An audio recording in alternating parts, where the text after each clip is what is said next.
পাকিস্তানের কাছে ১২৮ রানে হেরেছে বাংলাদেশ। দ্বিতীয় ওডিআইতে বাংলাদেশের ব্যাটিং দেখে আমি পুরোই হতাশ। প্রথম ওডিআইয়ের ব্যাটিং দেখে ভাবছিলাম হয়তো বা ফাইটিং একটা ম্যাচ হবে, কিন্তু আজকে বাংলাদেশের ব্যাটাররা পুরোই ব্যর্থ। তানজিম তামিম বলেন, সাইফ হাসান বলেন, লিটন কুমারটা যদিও একটু ভালো খেলেছেন, শান্ত আবার ডাক মেরে গিয়েছেন। একেবারে বাজে ব্যাটিং। এদিকে পাকিস্তানের ব্যাটাররা কিন্তু আজকে দুর্দান্ত শুরু করেছেন। জাস্ট ওয়াও বলতে হবে, যেখানে সালমান আলীর আগার আউটটা নিয়ে বিতর্ক হচ্ছে। ভাই, বিতর্ক হওয়ার কিছু নেই। মেহেদী মিরাজ নিজে ফিল্ডিং করেছেন, যদি না ফিল্ডিং না করতো, সালমান আলী আগার গায়ে বলটা লাগতো, তাহলে যে বলতাম যে না এটা আউট না হলে দিতে করলেও পারতো। কিন্তু মেহেদী মিরাজের পায়ে লেগে বলটা সে রিসিভ করছে। যদি বলটা পায়ে না লাগতো তাহলে অবশ্যই সিঙ্গেল নিত পাকিস্তান দলের প্লেয়াররা।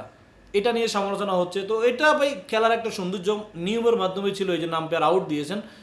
দুর্দান্ত ম্যাচ ছিল, যেখানে পাকিস্তান 275 রানের টার্গেট দিয়েছিল। বৃষ্টির কারণে বাংলাদেশকে 32 ওভারে ভাই কেমনে 242 রানের টার্গেট দেয়, আমার এটাই মাথায় ধরলো না।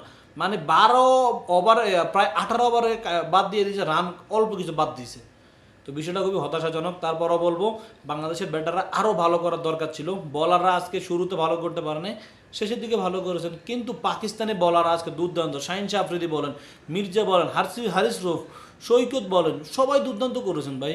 সৈকত তিনটে উইকেট নিয়েছেন এবং কি 75 রান করেছেন। প্লেয়ার অফ দ্য ম্যাচ হয়তো আজকের ম্যান অফ দ্য ম্যাচ সেই হবেন।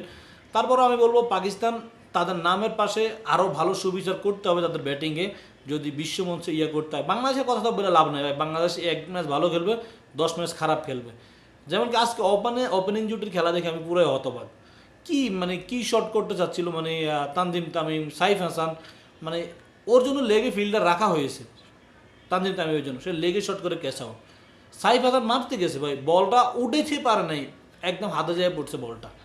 খুবই বাজে ব্যাটিং, এটা জঘন্যতম ব্যাটিং। আমার মনে হচ্ছে পরের ওডিআইতে যদি বাংলাদেশ এইরকম খেলে, বাংলাদেশ এইভাবে জিততে পারবে না। বাংলাদেশকে ব্যাটারদেরকে পার্টনারশিপ করতে হবে, ভালো শুরু করতে হবে। ভালো শুরু করতে পারতেছে না, পার্টনারশিপ পাচ্ছে না, তাহলে তো বড় স্কোর হবে না। আপনাকে যদি 280-90 রান না করতে পারেন ওডিআইতে, আপনি এখন ম্যাচ জিতে অনেক টাফ।